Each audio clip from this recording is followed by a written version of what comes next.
Stephen Curtis is standing by with two political analysts now, Sanusha, Naidu and Elizabeth Sidiropoulos. Stephen, good morning again. Iman, thank you very much indeed, and yes, good morning. So inside, a lot of thought going into the final declaration, what it means, what we can expect a little later as well when President Cyril Ramaphosa leads that final event, and of course the fact that the United States is not here to receive the presidency, one of the talking points, as well as you say, Iman, joined by Sanusha Naidu from the Institute for Global Dialogue and Elizabeth Sidiropoulos from the South African Institute of International Affairs. Good morning to you both, and thank you very much indeed. Elizabeth, if I can just start with you. Am I being too patriotic when I suggest, if you look at the declaration, the fact it happened so early, the way things have gone, this looks like quite a big win for South Africa? Absolutely, it is a very big win. There were concerns right up until Friday morning, I suppose, early hours of Friday morning, whether there would be a declaration, whether the people in the room could arrive at a consensus, and they did. Obviously, the US wasn't present, but everybody else was present. Everybody else was negotiating over 5 days, trying to develop consensual language on some of the issues where there were clearly differences. We managed to get it at the, on Friday morning, and then it was about the leaders approving and endorsing it, and they did, and I think it's a big win for South Africa in that sense. It sounds a bit like the rugby, but and also I think I think the US needs to reflect on not being present. It would be so different if the United States was here. Did they just make a mistake? Did they make a diplomatic boo-boo, Sanusha? Maybe they did a bit of a snooker and they didn't realize what they were doing. But you're right. I mean, if they were here, it would have been a lot of attention deflected away from the summit, from South Africa's presidency. Everyone would have been swarming around the delegation, whoever was heading it. And that would have been a bit of a misstep also, because I think the focus is more on what the US is doing, what the president is saying, how that transactionalism in the international system is being played out, and we would have lost sight of what the real issues are in the summit. So I think, kudos, hats off to the South African government to manage to get the consensus. But I also think President Ramaphosa deliberately made a nice slip in the beginning, talking that we have a declaration, we have a consensus, and then stepping back and saying, oh no, now we have to discuss. It's very interesting. So I was going through the declaration this morning, the Stephen Curtis AI summary, if you like, which thankfully is not available publicly. But I did get a sense that looking through it, I kept seeing what I would call South Africa's sort of fingerprints. Right, and yes, it started with the motto of inclusion and sustainability and all the rest.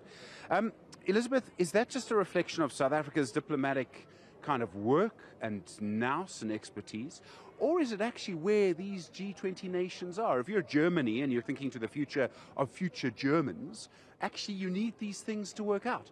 So I think there are a couple of things that happen with G20 presidencies. Obviously, the presidency has a number of priorities. It is about working out how the maximalist priority can incorporate everybody else. And I think there is a degree of give from the others. So on some issues like gender, where we know it has become increasingly a fraught issue, unfortunately, the fact that this was really important for South Africa, and that South Africa said, guys, this is very important for us. We're talking about gender-based violence, we're talking about women's empowerment and so on and so forth. There are obviously countries in the room that are entirely on the same page as South Africa.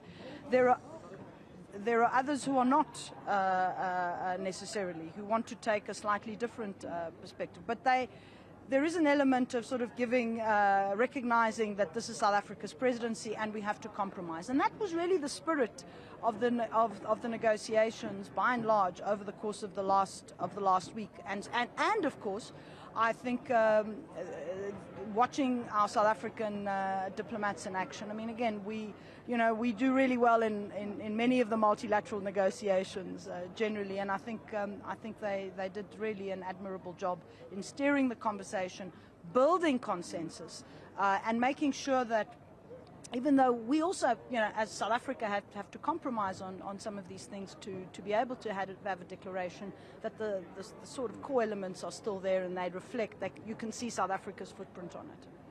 I mean, it's interesting that because, Sanusha, if it is the case that as host you get a certain amount of influence just being the president, What happens next year?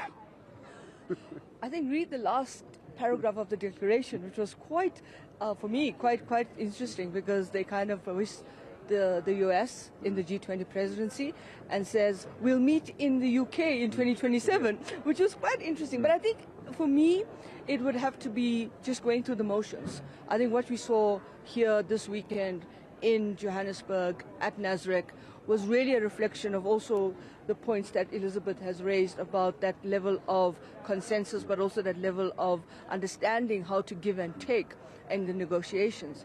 And one of the things that struck me about the negotiations and the fact that we could actually have a document that now has an overwhelming consensus, which is really quite important, suggests that most of the leaders in that room also recognize what's happening with the U.S. and how the U.S. maybe needs to be not managed, but needs to be looked at in a much more critical manner, because it's not really coming into the fold.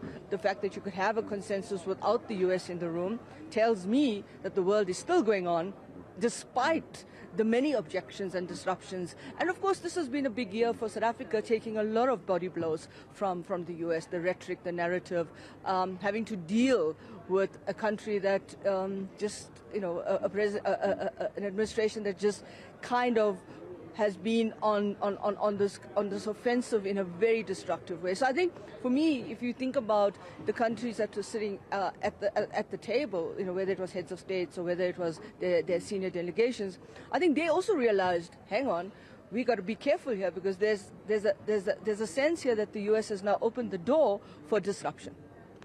Sanusha Naidu from the Institute for Global Dialogue, Elizabeth Sidiropoulos from the South African Institute of International Affairs. Thank you both very much indeed.